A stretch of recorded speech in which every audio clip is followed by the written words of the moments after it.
Today we present the Latino Leaders Network Champion Award to recognize and honor a retired employee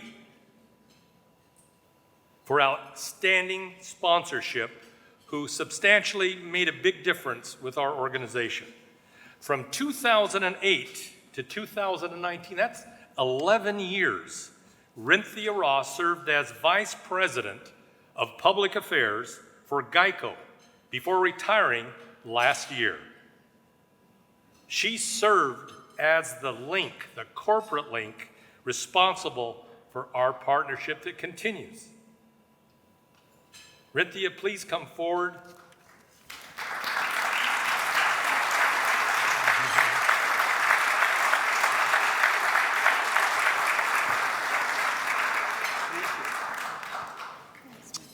On behalf of the Board of Directors,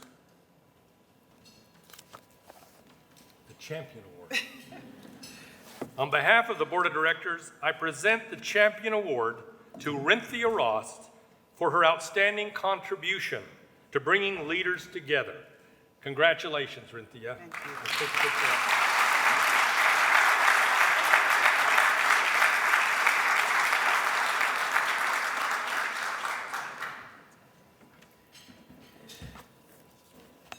Thanks, Mickey.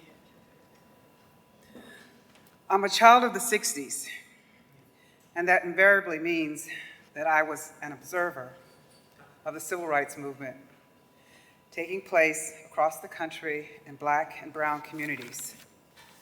I saw Dolores Huerta on television. I experienced the workers' movement in sound and pictures. I knew the powerful name of Raul Izaguirre. I lived at a time when MLK and Malcolm X and SNCC and the Urban League and La Raza and the NAACP took to the streets almost daily, it seemed. I participated in the way that children do. I watched in awe as my parents and grandparents acted out their passion for change. My life as a child of the 60s in the segregated South meant that I was imbued with the notion of purpose, of calling, of helping to bring about change.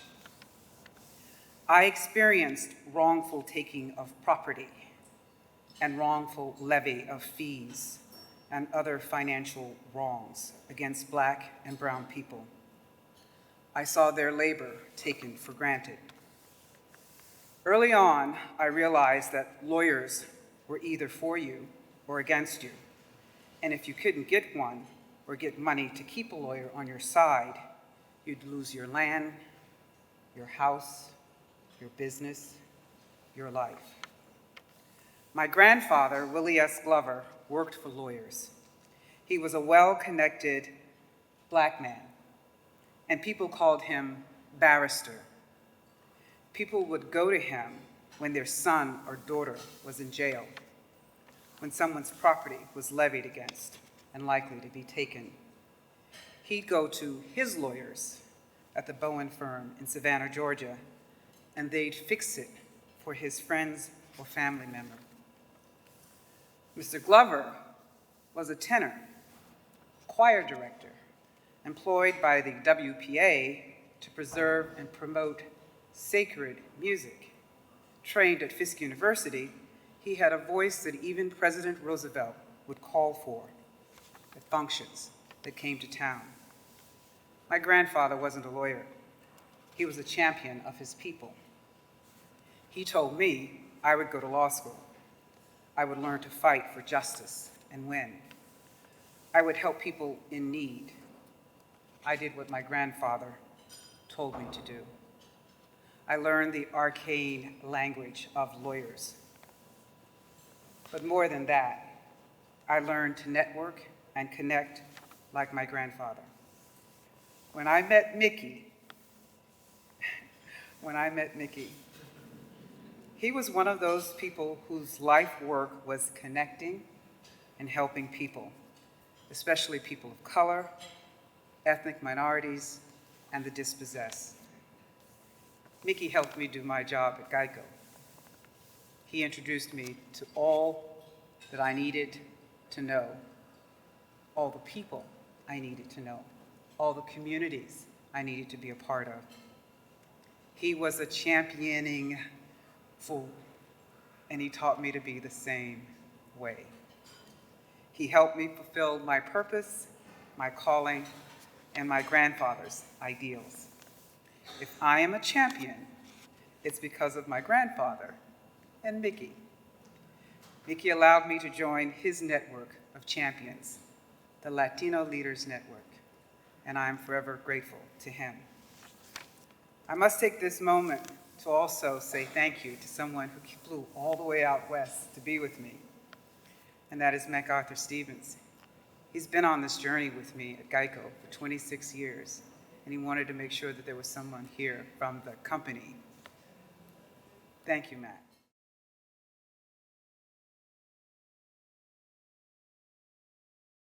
Hey, Danny. Hey, I feel I know you. I've read so much about you. And I'm going to tell you my best film that I watch all the time is Con Air. It is fantastic. And we do have a couple of things in common. You grew up in Pacoima. I grew up in East Los Maravilla projects. So I've seen the hard life when you don't have choices. But I've also been very inspired by your life because there is redemption. And I must confess, cuando te miro en los movies, me da miedo because you are a mean character. I mean, you can scare the bejiggers out of anybody. But what I want to do today is talk about el corazón, the heart, and to really, you exemplify a human being who turned their life around. And in reading, a lot of your quotes, one of them that reminds me a lot about my mother is when you say, please tell me what is your pendejada. Because when we did something, he goes, okay, ¿cuál pendejada hiciste? So, but you've turned your life around and you've been a model. You embrace the community that you come from. You have devoted your life, as you said, to helping the addicts, to helping the people out on the streets.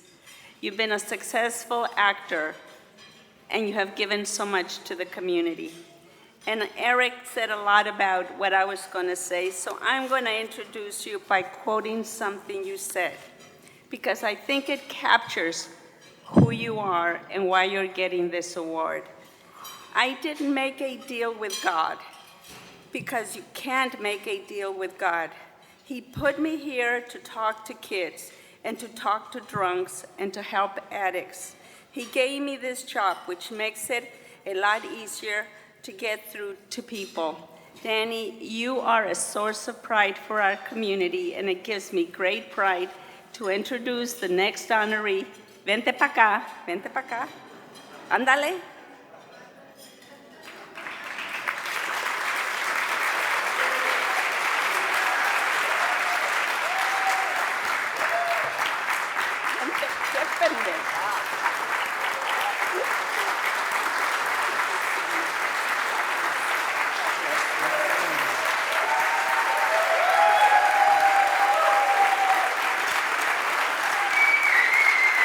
Wow. Thank you.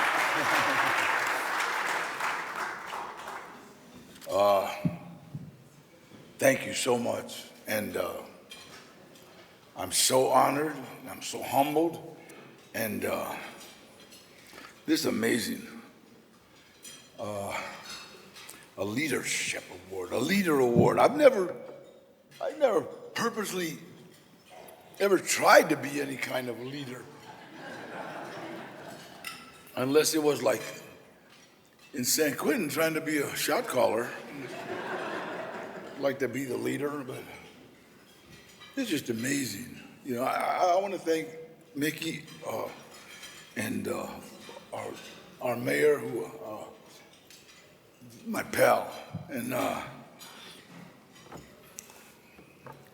all the senators and congressmen that are here. Just thank all of you. I mean, this is like so overwhelming. You're gonna have to understand. Helping people has been my life since 1968.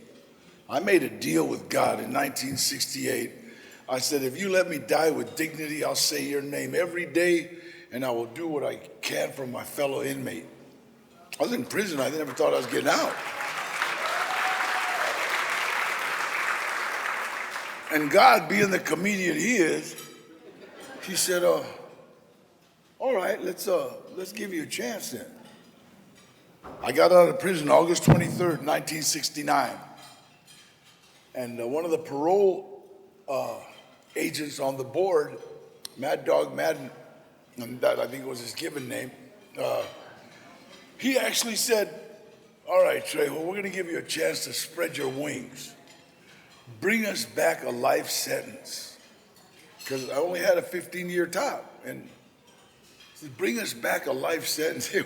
It wasn't like, all right, guy, get out there and do good. It was like, bring us back a life sentence so they wouldn't have to deal with me anymore. And I had been trying to help guys in prison with whatever they had to do, and it's been working out. I came out of prison, and you have to understand, I did not know how to be a nice guy. I don't know if anybody can understand that. But in prison, you don't learn how to be a nice guy. Well, some people do, but they have a really tough time, you know. And so, you know, it's like there's predator and there's prey, and you better be a strong predator. So I came out, and I'm standing out in front of my mom's front yard, and I'm trying to figure out, okay, what do I do? I've robbed every garage in this neighborhood. I've broken into just about every house. Now, how am I gonna make these people like me? And I remember this one lady pulling out her trash can, because this was 1969. It was before the city had the big roll. Everybody used to put everything in a trash can, just a bucket, and pull it out. And I remember her pulling this out, and I went to help her. And I'll never forget. She said, "No me robas, cállate, vieja." And I got her. I pulled her trash can out, and then I went to get the other one. She never took her eyes. I could feel them. She never, because she knew I was going to break for that garage and get her lawnmower or take something. And that's what I started to do. I started just taking out the old people's. God, I hate saying that. They were like 50.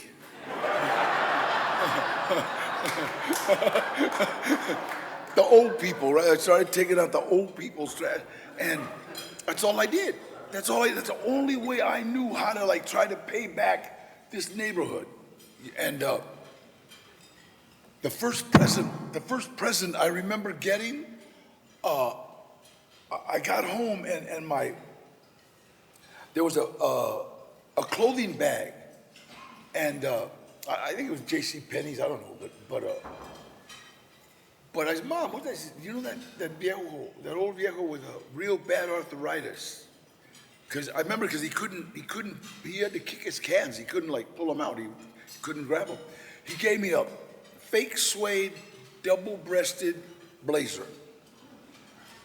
And it was cool in the 70s. And I remembered, wow, rewarded. And I thought, well, that's what you do. And we started a gardening business. I'm fresh out of the penitentiary. I have no skills whatsoever. I took dry cleaning in prison because you can get carbon technichloride and sniff it and go crazy.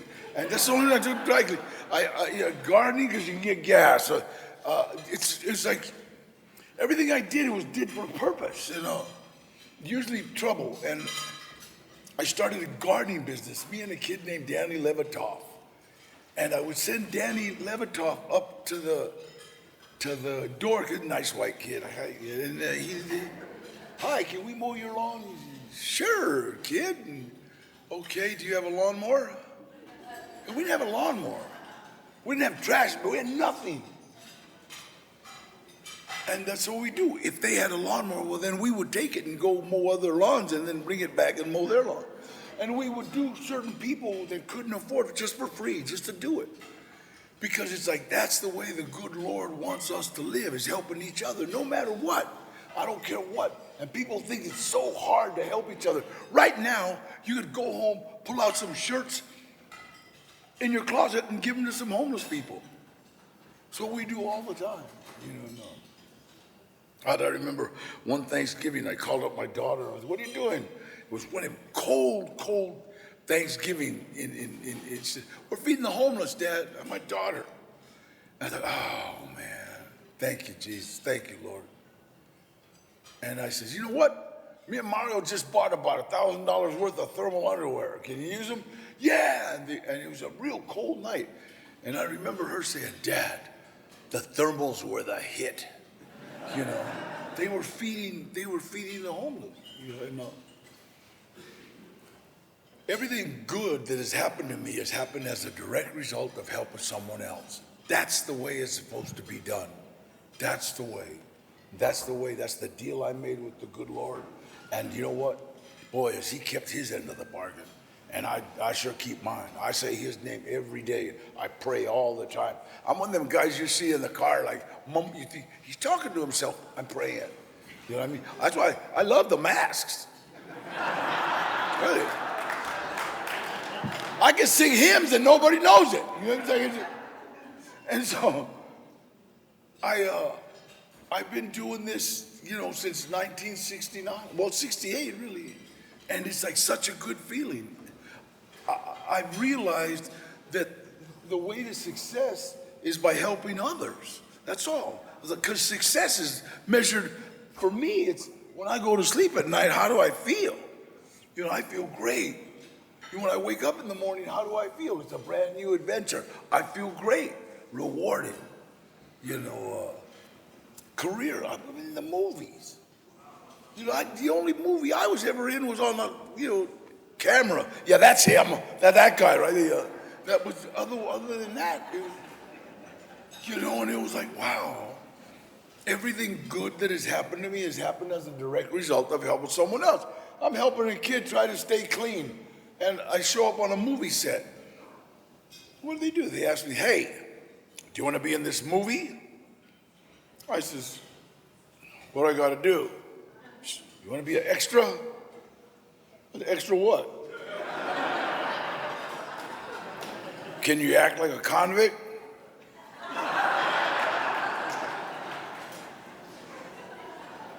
Tracy, San Quentin, Folsom, Soledad, Vacaville, Chino. I'll give it a shot. I took off my shirt. They gave me a blue shirt. I took off my shirt. I got that big tattoo of a charra right here. And I'll never forget. The guy that was asking me goes, wait a minute. I'm trying to figure out what gang sign is that? Yeah. So I gave him Pacoima. He said, leave your shirt off. I'm standing there without a shirt off. I see this older guy, an older guy who's about 60. He's coming towards me. I know this guy. And he goes, hey, Trejo, what's up? I said, Eddie Bunker. I was in San Quentin with this guy. I said, what are you doing, Eddie? He says, I adapted the screenplay. He said it very proudly. I didn't know what it meant. You know, so I adapted the screenplay. Okay. I wanted to say, what's a screenplay? You know, and he said, Danny, are you still boxing? Because he saw me win the lightweight and the welterweight title up in San Quentin. I go, no, I'm 40 years old. I don't get hit in the face anymore. Look. He said, we need somebody to train one of the actors how to box. And I said, what's it pay? Because they're going to give me $50 for acting like a convict. And we both laughed because we'd been doing that for free since we were little. You know? And he says, it pays $320 a day. And when he said that, how bad you want this guy beat up? How bad you want this guy beat up? I mean, I wasn't making $320 a week as a drug counselor. And he said, no, you can't beat him up. This actor's real high strung. He might sock you. Eddie, for $320, give him a stick. Are you crazy? I've been beat up for free, homie. And I started training an actor named Eric Roberts how to box for the movie Runaway Train. And the director saw me and saw that Eric respected me. And the director hired me. I'll never forget Andrei Kozlowski, very soft-spoken Russian aristocrat, first American movie. He comes up and goes, Danny, you be in movie. You fight Eric in movie. And you be my friend. Now, if you come from a prison background, you get a little worried when people say, you be my friend. No, it's like a red flag. Like, wait a minute, homie. Wait, hold it. What's that entail, you know? And then he kisses me on one cheek, kisses me on the other cheek, walks away. And I'll never forget, I told him, Eddie, I'm gonna train the kid for $320, but if I gotta kiss that old man, I'm gonna get more money. No, he's European. I'll never get that. He's European. I didn't know they kissed. He put me in that movie. When I found out what a SAG card was, I'd have hugged him and kissed him. I couldn't believe it, man. Wow. All of a sudden, I went from being, hey, you, to Mr. Trejo, would you like some coffee? Yeah. And put some of those little Pilati biscuits too, you know. And it's like all of a sudden, life changed. Kids stayed clean. Rewarded. I've been on an unbelievable career of making movies. And I told you, everything good that has happened to me has happened as a direct result of helping someone else. I got into I got into the restaurant business as not a joke, but I'll never get I was looking at this movie for some pretty good money, and my agent, Dorian Ahosa, was trying to say, well, wait a minute, here's this one, I think this is gonna be really good, but it was like a low budget movie, like no budget movie. They'll give you a sandwich, and yeah, but oh, Gloria, look, look, but you know how, no strike against me, this is I don't want no letters, but you know how like when women know you should do something and you don't want to do it, okay, fine. All right, no, fine. Do whatever you want. All right, so we do this low budget, no budget movie. It turns into a trilogy. I made 4 times the money I was going to make on the other one. I met a producer named Ash Shaw on the first one. It's called Badass. And he saw that I like good food. I don't eat like, fast food. I eat pretty good food, especially at my age, you better eat good food. And he says, Danny, why don't you open a restaurant? Jokingly, I said, Trejo's Tacos. Because my mom and I always talked about opening a restaurant. But my father, who was the equivalent of a Mexican Archie Bunker, every time we talked about my mom working on anything, it was like, hey, yeah, I traigo una cocina right there, go cook whatever you want. I was like, because in the 50s, forgive me, women didn't work. My dad came from 5 brothers. I'll never forget, we'd be at a picnic and somebody would go, hey, Art, you want a beer? Oh, no, wait. Bonnie, can Art have a beer? Because she worked.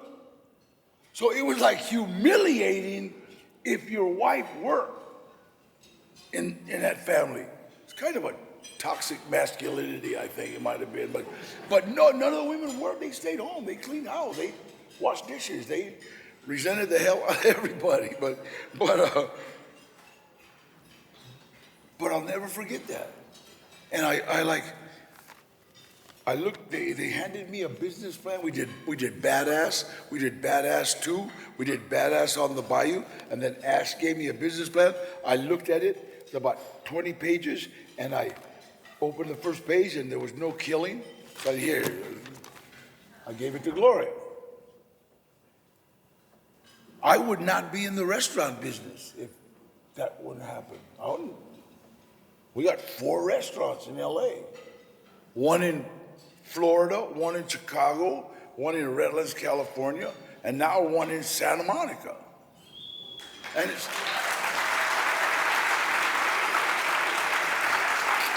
And every time somebody claps, I always think they're not clapping for me, they're clapping for what God's done with me. Because let me tell you, I show up. Do you understand? I show up. When me and Mario bought about $1,000 worth of thermal underwear, and my daughter was feeding them, we just here, take them, pass them out. You know, that's all. I give all my old shirts to people. And I'm in a room, yeah, we just help, 1, 2, 3, 4 people at a time. I'm in a room with people that help whole communities. Do you know what I mean? It's like every time I got work to do in the community, who did I call? I called Mayor Garcetti. I was going to just use his first name because I know him. But I called Mayor Garcetti and say, hey, you know what, we got this cool. Always got our back. Every time. So it's like, it takes a community to help a community. You know, and that's what we do. And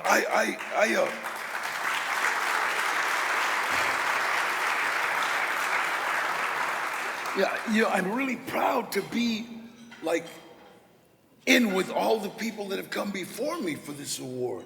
There's some heavyweights. You know what I mean? And I'm so proud to be in this room. You know, just to be here. I'd have just come for the lunch, you know what I mean? But I mean, it's like, wow, I just really want to thank you. I want to thank everybody that's here. God bless all of you. Thank you.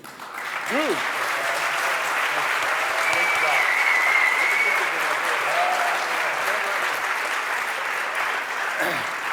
On behalf of the Latino Leader Network Board of Directors, it's my honor to present our Eagle Leadership Award to Danny Trejo for his outstanding leadership.